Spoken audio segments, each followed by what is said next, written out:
Luke chapter 20. And it came to pass that on one of those days, as he taught the people in the temple and preached the gospel, the chief priests and scribes came upon him with the elders, and spake unto him, saying, Tell us, by what authority doest thou these things? Or who is he that gave thee this authority? And he answered and said unto them, I will also ask you one thing, and answer me. The baptism of John, was it from heaven or of men? And they reasoned with themselves, saying, If we shall say from heaven, he will say, Why then believe ye him not? And if we say of men, all the people will stone us, for they be persuaded that John was a prophet. And they answered that they could not tell whence it was. And Jesus said unto them, Neither tell I you by what authority I do these things. Then began he to speak to the people this parable. A certain man planted a vineyard, and led it forth to husbandmen, and went into a far country for a long time. And at the season he sent a servant to the husbandmen, that they should give him of the fruit of the vineyard. But the husbandman beat him, and sent him away empty.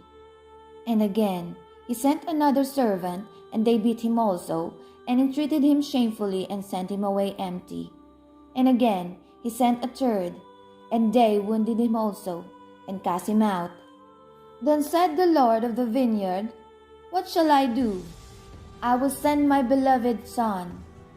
It may be they will reverence him when they see him. But when the husbandmen saw him, they reasoned among themselves, saying, This is the heir.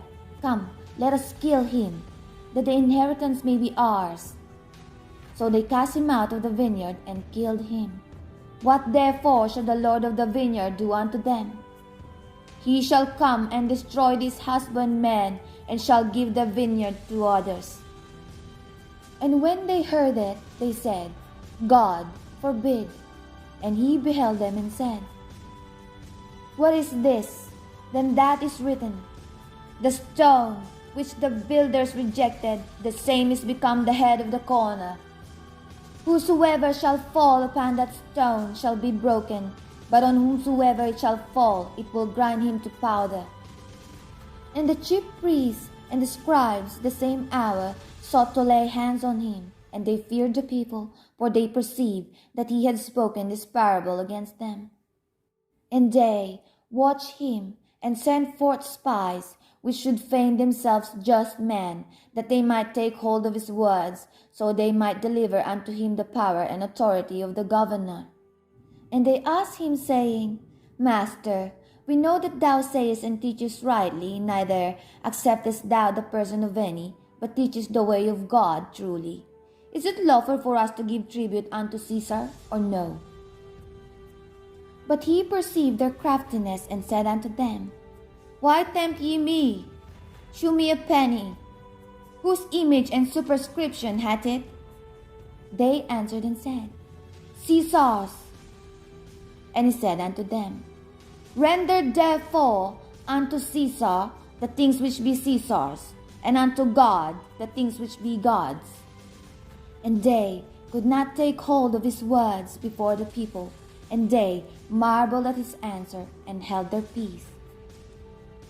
Then came to him certain of the Sadducees, which deny that there is any resurrection, and they asked him, saying, Master, Moses wrote unto us, If any man's brothers die, having a wife, and he die without children, that his brother should take his wife, and raise up seed unto his brother.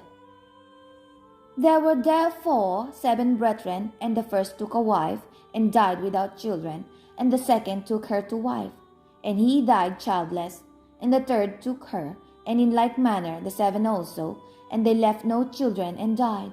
Last of all, the woman died also. Therefore, in the resurrection, whose wife of them is she?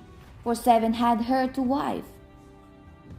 And Jesus answering said unto them, The children of this world marry, and are given in marriage, but they which shall be accounted worthy to obtain that world and the resurrection from the dead, neither marry nor are given in marriage. Neither can they die any more, for they are equal unto angels, and are children of God, being the children of the resurrection. Now that the dead are raised, even Moses shewed at the bush, when he calleth the Lord the God of Abraham, and the God of Isaac, and the God of Jacob. For he is not a God of the dead, but of the living, for all live unto him. Then certain of the scribes answering said, Master, thou hast well said. And after that they durst not ask him any question at all. And he said unto them, How say they that Christ is David's son? And David himself said in the book of Psalms, The Lord said unto my Lord, Sit thou on my right hand, till I make thine enemies thy footstool. David therefore calleth him Lord. How is he then his son? Then in the audience of the people he said unto his disciples, Beware of the scribes, which desire to walk in long robes, and love greetings in the markets, and the highest seats in the synagogues, and the chief rooms at feasts, which devours widows' houses, and for a shew make long prayers. The same shall receive greater damnation.